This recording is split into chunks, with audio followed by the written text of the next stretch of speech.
I would like to spend a little bit of time talking about what we're doing and why we're doing it in this class. Kind of give you a sense for how we've laid out these 10 weeks. You may remember in the last lecture we talked about the big skill goals, sort of the meta goals for this course, designing clear presentations and delivering them in an engaging way. I want to go through these and talk about how we've sort of broken these down to smaller goals and then how we've organized the class time around these goals. So in terms of more specific course objectives, by the end of our time together, you should be able to design and deliver basic presentations concisely. We'll see this in the impromptu speech. You should be able to design and deliver informative presentations clearly.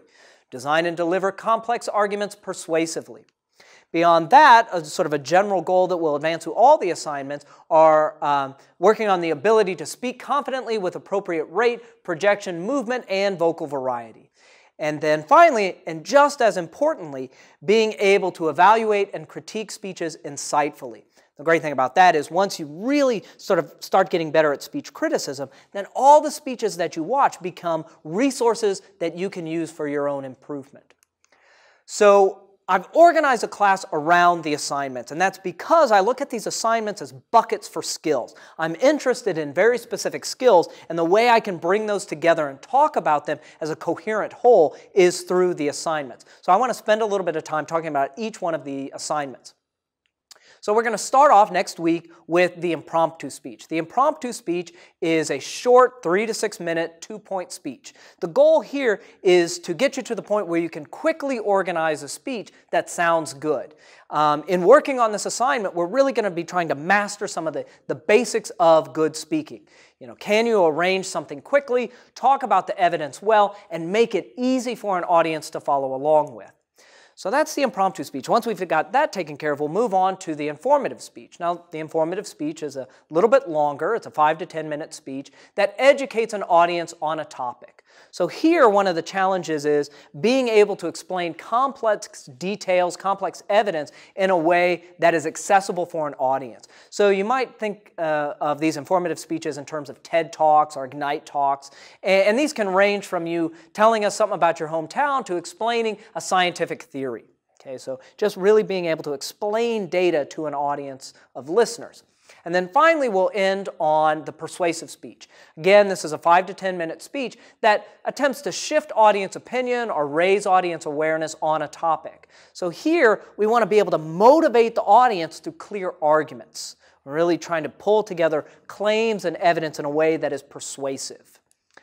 Now, these assignments structure our time. So if you take a look at the 10 weeks that we've got together, this first week is devoted to course overview and key terms. We're in that process right now.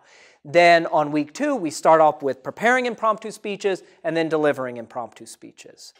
Then we move on to basics of informative speaking, preparing an informative speech, delivering an informative speech. So too again with the persuasive, and then we have a final week where we reflect on all of this.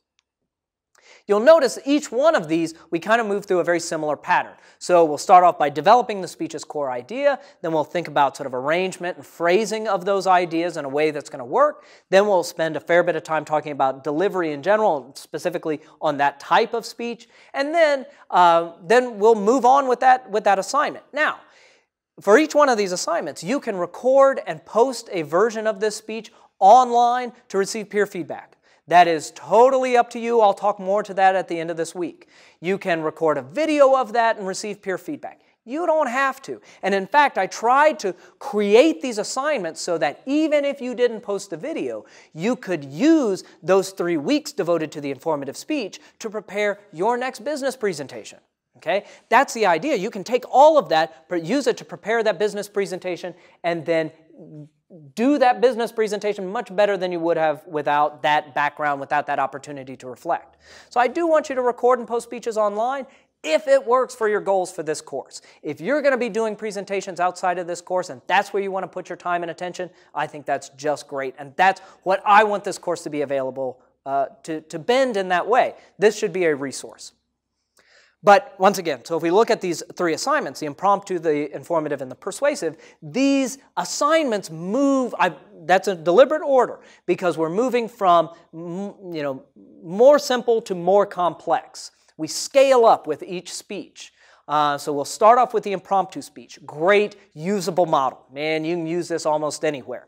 But it has fewer moving pieces. So we'll really work on the impromptu speech, and then once we've got that taken care of, we'll move on to the informative speech, which taps a lot of those skills that we worked on in the impromptu, but has more moving pieces. It's a little bit more complex. Then we'll take that and we'll move it on into the persuasive speech. We're using a lot of those informative skills, but persuasive speech is, more complex, doing different things. In educational theory, we might call this scaffolding, right? We're building up to a point, and then you're performing something, we build up to the next point. So with this sort of orientation completed, we've talked about speaking situations, we've talked about general goals for the course, and we've talked about specific goals for the course and the assignments. So that's sort of the orientation portion of this week. In the next lecture, I want to start talking about some key ideas, some key definitions. And we're going to start with the much maligned and often understood key term, rhetoric.